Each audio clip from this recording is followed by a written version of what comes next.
아이폰이라는 스마트폰을 제조하는 애플이라는 회사가 있습니다. 이 회사는 여러 가지 특징이 있지만 그 중에 하나인 비밀주의 원칙을 고수하는 것으로도 유명한 회사입니다.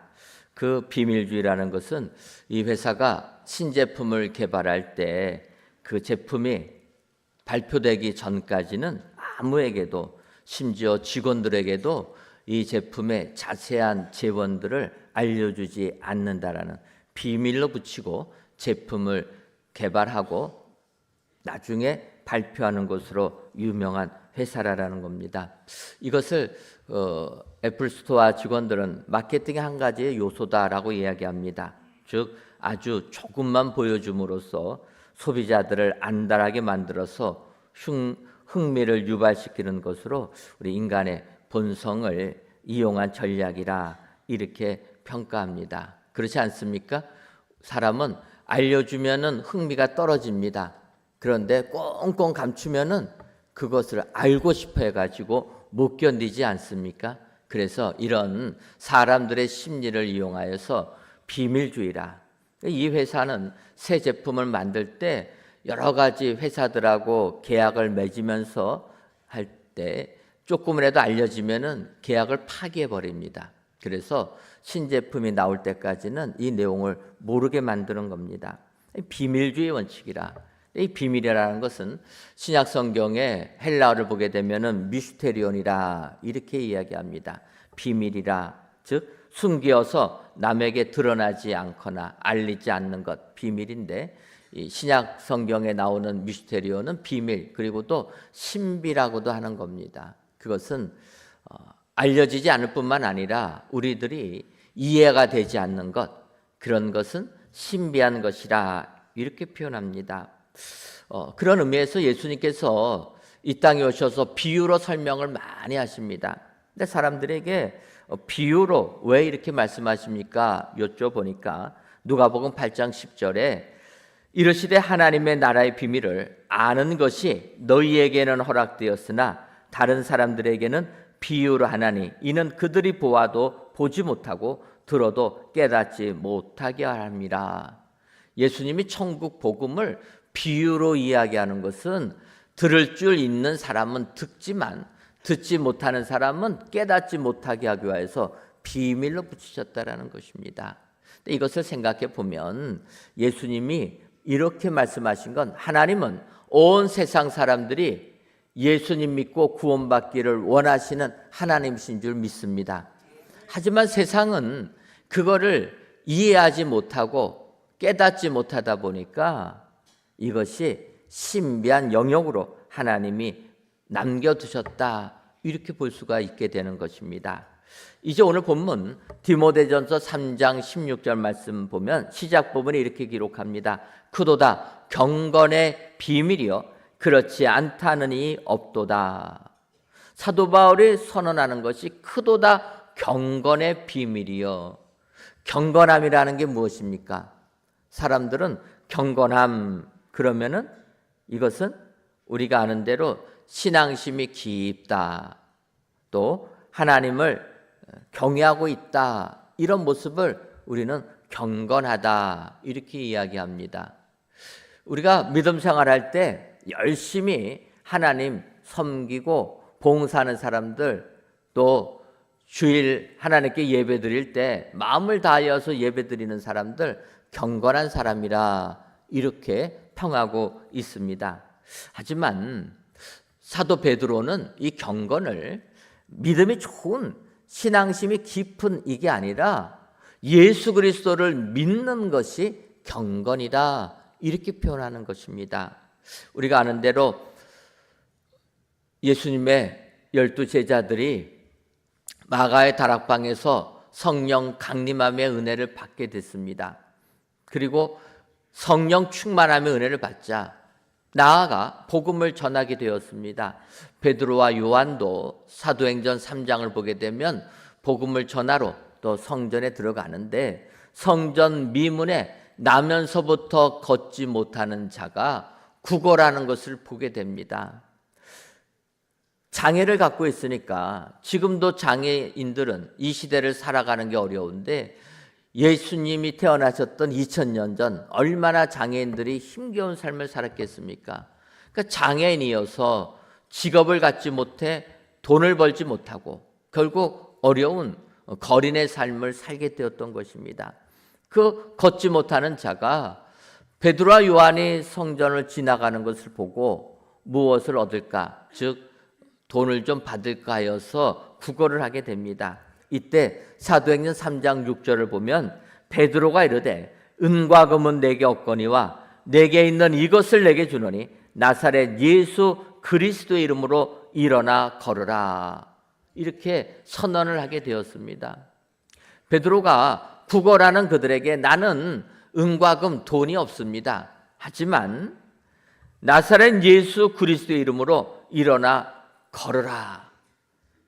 그 말을 선언하고 걷지 못하는 자를 손을 붙잡아 일으키니까 발목에 힘이 없었던 발목에 힘이 들어가서 이 거린이 걷고 뛰면서 하나님을 찬양했다라고 이야기하는 것입니다. 예수님의 이름을 힘입어서 거린이 걷게 되었습니다. 이 놀라운 역사가 일어나니까 그 성 안에 있는 많은 사람들이 베드로와 요한을 붙잡아서 그들에게 우리에게도 이와 같은 축복을 보여달라 권하는 것입니다. 모여드는 것입니다. 이때 사도행전 3장 12절을 보면 베드로가 이것을 보고 백성에게 말하되 이스라엘 사람들아 이 일을 왜 놀랍게 여기느냐? 우리 개인의 권능과 경건으로 이 사람을 걷게 한 것처럼 왜 우리를 주목하느냐? 걷지 못하는 자를 일으켜 세운 베드로와 요한을 보면서 예루살렘에 거하는 모든 사람들이 몰려들었습니다. 그리고 그들을 주목합니다. 이때 베드로가 이야기한 것입니다. 왜 이것을 보고 놀랍게 여깁니까? 또 우리 개인의 권능과 경건함으로 이 사람을 걷게 한 것처럼 왜 우리를 주목합니까?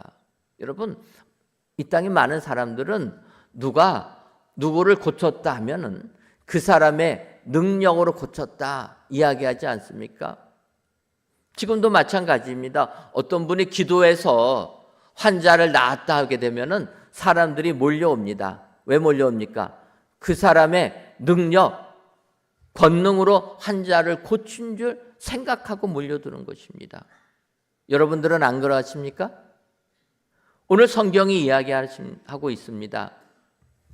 베드로가 그의 경건함으로 걷지 못하는 자를 일으킨 게 아니라 예수 그리스도를 믿는 믿음이 그를 걷게 했다라는 것입니다.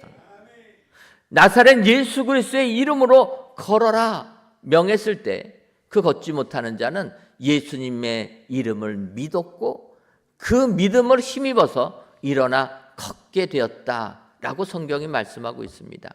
이것을 보게 되면 베드로는 경건이라는 것을 믿음이 큰 것이 아니라 경건은 예수 그리스도를 믿는 믿음이다 이렇게 표현하는 것입니다. 따라서 오늘 예배를 드리시는 저와 여러분들은 모두가 다 경건한 신앙인인 줄 믿습니다. 왜냐? 우리는 예수님을 믿기 때문입니다. 예수님을 믿는 자는 이렇게 경건한 사람이 되고 있습니다. 오늘 사도 바울은 디모데전서 3장 16절에 이야기하고 있습니다. 바로 크도다 경건의 비밀이요. 이 믿음의 비밀이 말로 이루할 수 없다라는 것입니다. 오늘도 우리는 이 믿음의 경건의 비밀, 크신 비밀을 깨달아야 될 줄 믿습니다. 오늘 이 시간 디모데전서 3장 16절에 있는 말씀 통하여서 바울 사도가 크신 경건의 비밀, 믿음의 비밀이 무엇인가 이 시간 살펴보시고 그 비밀을 밝히 깨달으셔서 믿음 생활 승리하시는 저와 여러분들이 되시기를 주님의 이름으로 축원합니다. 그렇다면은 참으로 크신 이 경건의 비밀은 무엇입니까? 먼저는 육신으로 나타나신 바 되신 예수님이 경건의 비밀이라는 것입니다. 오늘 본문 디모데전서 3장 16절 중반절을 보면 그는 육신으로 나타나신 바 되시고 영으로는 의롭다 하심을 받고 천사들에게 보이시고 이렇게 설명하고 있습니다. 여기서 우리가 믿는 우리 신앙의 비밀은 예수님께서 육신을 입고 이 땅에 오셨다라는 것이 우리 믿음의 비밀인 줄 믿습니다. 우리 믿음의 신비한 것이라는, 세상의 지혜로는 이해가 되지 않는 신비한 것이 무엇인가? 예수님이 육신을 입고 이 땅에 오신 사실, 이것입니다. 여러분, 우리가 지금도 세상 사람들에게 복음을 전합니다. 하나님의 아들 되는 예수님께서 육신을 입고 이 땅에 태어나셨습니다. 마리아와 요셉을 통하여서 목수의 아들로 이 땅에 태어났습니다. 우리가 이렇게 복음을 전하면 세상 사람들은 믿지를 못합니다. 왜 못 믿습니까? 아니, 세상을 창조하신 하나님의 아들 예수님이시라면 이 땅에 태어났을 때 적어도 왕으로 태어나셔야지, 하찮은 목수의 아들로, 그것도 태어날 곳이 없어서 구유에서 태어나는 것, 이게 맞는 이야기입니까? 질문하면서 못 믿는 것입니다. 예수님이 육신을 입고 이 땅에 태어난 것 믿지를 않으려고 하고 있습니다. 그런데 사도 요한은 요한일서 1장 7절에 미혹하는 자가 세상에 많이 나왔으니 이는 예수 그리스도께서 육체로 오심을 부인하는 자라. 이런 자가 미혹하는 자요 적 그리스도니. 이렇게 표현합니다. 뭐라고 얘기합니까? 미혹하는 자가 세상에 많이 나왔으니 그는 예수님께서 육신을 입고 이 땅에 태어나신 것을 부인하는 자라는 것입니다. 믿지 못하는 겁니다. 그래서 이런 자들은 우리를 미혹하는 자요 적 그리스도라, 주님과 반대하는 자들이라 이야기하고 있습니다. 우리는 이러한 미혹의 영에서 벗어나 예수님이 우리를 구원하기 위하여 이 땅에 오신 하나님의 아들인 것을 인정하고 믿어야 될 줄 믿습니다. 근데 이 같은 사실을 믿기는 예수님의 육신의 아버지 되는 요셉도 믿지를 잘 못한 것입니다. 우리가 아는 대로 마태복음 1장 18절 말씀을 보면 예수 그리스도 나심은 이러하니라. 그의 어머니 마리아가 요셉과 약혼하고 동거하기 전에 성령으로 잉태된 것이 나타났더니, 이렇게 표현합니다. 예수님의 태어나심은 이러하신데 그의 어머니 마리아가 요셉과 약혼만을 하고 아직 동거하기 전에, 같이 살기 전에 성령으로 잉태된 것이 나타나게 되었다라는 것입니다. 이것은 세상 과학으로, 세상 지식으로 이해될 수 없는 내용인 것입니다. 그래서 마리아의 남편 되는 요셉도 마찬가지인 것입니다. 마리아가 나와 정혼은 했지만 아직 잠자리를 갖지 않았는데 어떻게 아이가 태어날 수 있는가? 이것은 믿지 못하는 일이라 이야기하고, 하지만 요셉은 의로운 자라 표현했기 때문에 이거 드러내지 않고 가만히 끊고자 했다라는 것입니다. 요즘 세상 같으면 어떠하겠습니까? 내가 정혼한 사람이 나와 같이 살기 전에 아이를 가졌다면은 난리 나지 않겠습니까? 요즘 같으면 아마 SNS에다가 띄워가지고 나 상처받았다, 나 속았다, 난리 날 겁니다. 그런데 요셉은 그렇지 않았다라는 거예요. 비록 정혼한 마리아가 아이를 가졌지만 피해주지 않으려고 드러내지 않고 조용히 끊고자 했다라는 것입니다. 요셉이 이렇게 예수님이 마리아를 통해서 성령으로 잉태된 것 깨닫지 못하고 세상적인 생각 가지고 조용히 끊고자 했을 때, 마태복음 1장 20절과 21절을 보면 이 일을 생각할 때에 주의 사자가 현몽하여 이르되 다윗의 자손 요셉아, 내 아내 마리아 데려오기를 무서워하지 말라. 그에게 잉태된 자는 성령으로 된 것이라. 아들을 낳으리니 이름을 예수라 하라. 이는 그가 자기 백성을 그들의 죄에서 구원할 자의심이라 하니라. 요셉이 이 일을 보고 조용히 끊고자 일을 진행하려고 했을 때 꿈에 주의 사자 천사가 나타나서 요셉에게 이른 것입니다. 내 안에 마리아 데려오는 것 두려워하지 말고 무서워하지 말라. 그에게 잉태된 자는 성령으로 된 것이라. 그리고 아들을 낳으리니 이름을 예수라 하고 그 예수는 자기 백성을 그들의 죄에서 구원해 줄 그리스도 메시아이시다 라는 것을 알려주셨던 것입니다. 요셉은 꿈에서 천사를 통해 이 사실을 고집받기 전까지 인간의 지혜로는 깨닫지를 못했습니다. 천사가 알려주니까. 그러자 요셉은 마태복음 1장 24절과 25절에 요셉이 잠에서 깨어 일어나 주의 사자의 분부대로 행하여 그의 아내를 데려왔으나 아들을 낳기까지 동침하지 아니하더니 나음의 이름을 예수라 하니라.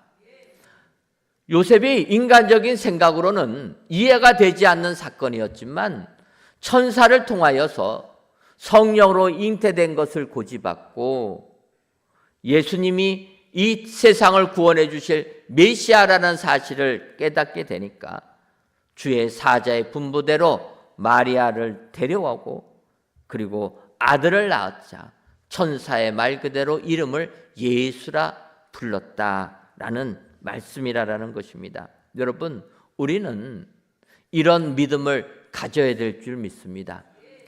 인간적으로 세상의 지혜로는 이해가 되지 아니하여도 하나님께서는 우리를 구원하기 위하여 이 땅에 하나님의 아들 예수 그리스도를 육신을 입고 보내주신 분이라.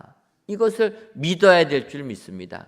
여러분, 세상에는 지금도 예수님이 하나님의 아들이 육신을 입고 오신 것을 믿으려고 하지 않지만 우리는 이 경건의 비밀인 예수님이 육신을 입고 오셨다라는 것 인정해야 될 줄 믿습니다. 이해해야 될 줄 믿습니다. 이해가 되지 아니하면 믿으시기라도 하셔야 되는 겁니다. 여러분, 그렇지 않습니까? 우리가 논리에 맞는 것은 이해하는 거지만 이해가 안 되는 것은 어떻게 됩니까? 믿어야 된다라는 거예요. 오늘 예수님이 육신을 입고 오신 것은 경건의 믿음의 비밀인 것을 기억하시고 이 사실을 믿으시는 저와 여러분들 되시기를 바랍니다. 믿어지지 아니하면 주님께 기도하시기를 바랍니다. 귀신 들린 아이를 주님께 데리고 온 한 아버지의 절규가 그렇지 않습니까? 주여 나의 믿음 없는 것을 도와주소서. 그가 주님께 매달릴 때 주님이 그 귀신을 낸 아이의 병을 고쳐주셨다. 여러분, 우리가 주께 기도하면 우리에게 한량 없는 은혜를 주실 줄 믿습니다. 주님이 육신을 입고 오신 것이 믿어지지 아니하면 기도하셔서 이 사실을 믿어 경건의 비밀을 깨달으시는 저와 여러분들이 되시기를 주님의 이름으로 축원합니다. 다음으로 크신 경건의 비밀은 세상에서 믿음 바 되신 예수님이라는 것입니다.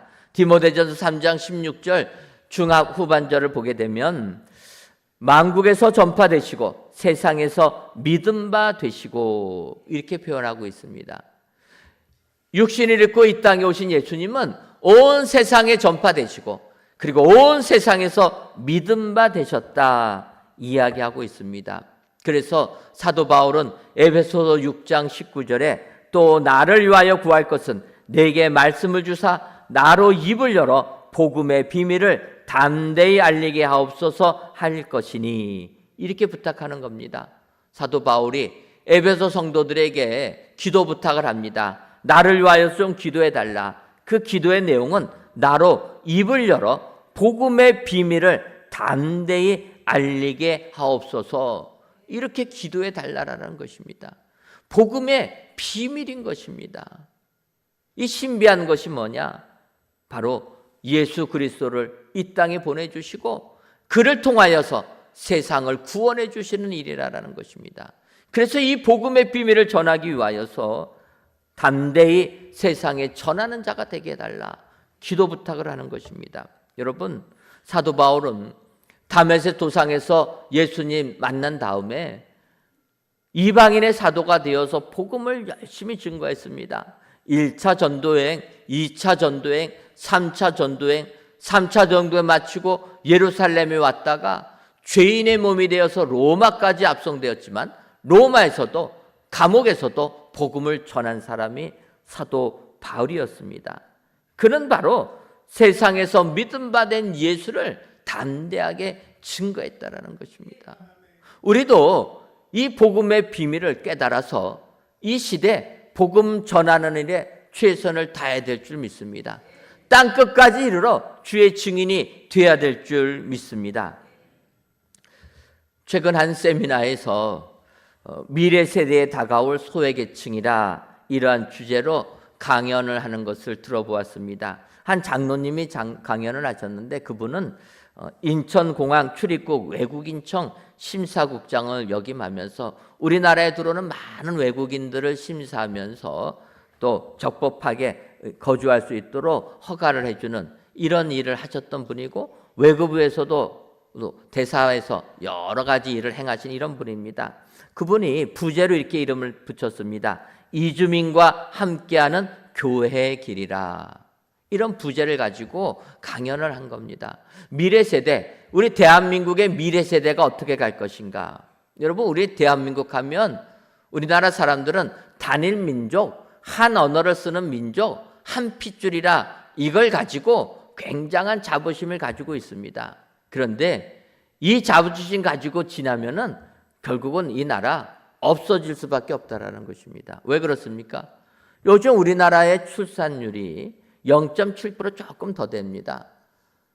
1등 좋아하는 우리 민족 뭐든지 1등 해야 되지 않습니까? 출산율도 낮은 것으로 세계 1위입니다. 세계에서 가장 자녀를 안 낳는 민족이 우리 민족이라는 거예요. 0.7%밖에 안 된다고 하면은요, 몇 세대가 지나면 이 민족은 없어지는 거예요. 그래서 그분이 이야기하는 겁니다. 우리 민족을 보게 되면 출산율이 낮은데 그럼에도 불구하고 이 나라가 지탱되는 이유는 많은 외국인들이 이 땅에 이주하면서 같이 살기 때문에 이 나라가 유지되고 있다는 것입니다. 그래서 이 외국인들, 이주민들을 바라보는 시각이 교회부터 바뀌어야 된다는 것입니다. 세상은 아직 이해하지 못해도 교회가 먼저 선도적으로 문을 열고 바뀌어야 되는 것을 이야기하는 것입니다. 우리나라 사람들은 다른 나라 말이 들리면 굉장히 거부감을 느낍니다. 신기한 듯이 바라봅니다. 이러지 말라라는 거예요. 교회 안에서부터 언어를 다양하게 들려도 아무런 거리낌 없이 함께 믿음 생활에 나가는 교회로 바꿔야 된다는 것입니다. 그분이 강연 마지막에 이러한 기도를 했습니다. 그 기도 내용이 뭐냐면, 하나님, 우리에게 다시 안디옥의 눈을 주옵소서. 낯선 일을 두려워하지 않고 경계를 넘는 사랑으로 그들과 함께 복음을 살아내는 교회가 되게 하옵소서. 두려워하는 애굽의 마음을 거두시고 경계를 건너는 사랑의 옷을 입게 하옵소서. 이런 교회 되기를 위하여 기도했던 것입니다. 어떻게 기도합니까? 안디옥의 눈을 갖게 해달라. 안디옥이 어떤 곳입니까?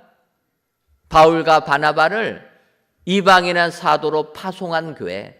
그래서 자기 민족만 구원받는 게 아니라 이방인들에게도 눈을 열어서 복음을 전했던 그 교회처럼 교회가 우리만 예수 믿는 게 아니라 이방인들, 온 세상 사람들이 오늘 말씀처럼 세상에 전파되고 세상에서 믿음 받으신 예수를 땅끝까지 이르러 증거하는 교회가 되게 해달라, 이렇게 기도해 달라는 것입니다. 낯선 일을 두려워하지 않고 경계를 극복하는 교회가 되게 해달라 이야기합니다. 두려워하는 애굽의 마음을 걷어달라고 부탁하는 것입니다. 여러분, 애굽 사람들, 이 부분이 어떤 것입니까? 이스라엘 백성들 흉년을 맞이하여서 애굽에 거하게 됩니다. 애굽이 총리로 있을 때는 이스라엘 백성들 대우를 받았습니다. 그런데 애굽을 알지 못하는 애굽의 왕들이 나타나기 시작하면서부터 번성하는 이스라엘 백성들을 보며 애굽인들이 두려워하게 됩니다. 경계를 하게 됩니다. 자기 애굽 나라의 민족들은 번성하지 못하는데 이 민족 이스라엘 백성들은 자기네 땅 애굽에 와서 이렇게 번성하니 이 이스라엘 백성들이 나중에는 애굽 나라를 빼앗아 가겠다. 경계를 하여서 결국 그들에게 심한 고역을, 노역을 시킨 것 아닙니까? 경계한다라는 것입니다. 이 경계를 거두고 사랑의 옷을 입는 교회가 되게 해달라. 여러분, 통계를 보게 되면 지금 우리나라 외국인들이 이 땅에 거하는 숫자가 거의 300만 명에 가깝다고 합니다. 굉장히 많은 숫자입니다. 사실 이렇게 이 땅을 보게 되면은요, 힘든 일 하시는 분들은 외국인들이 많이 계십니다. 식당만 가도 서빙하시는 분들이 외국인들이 얼마나 많습니까? 지금 우리 사회는 다문화 사회 속에 있는 것입니다.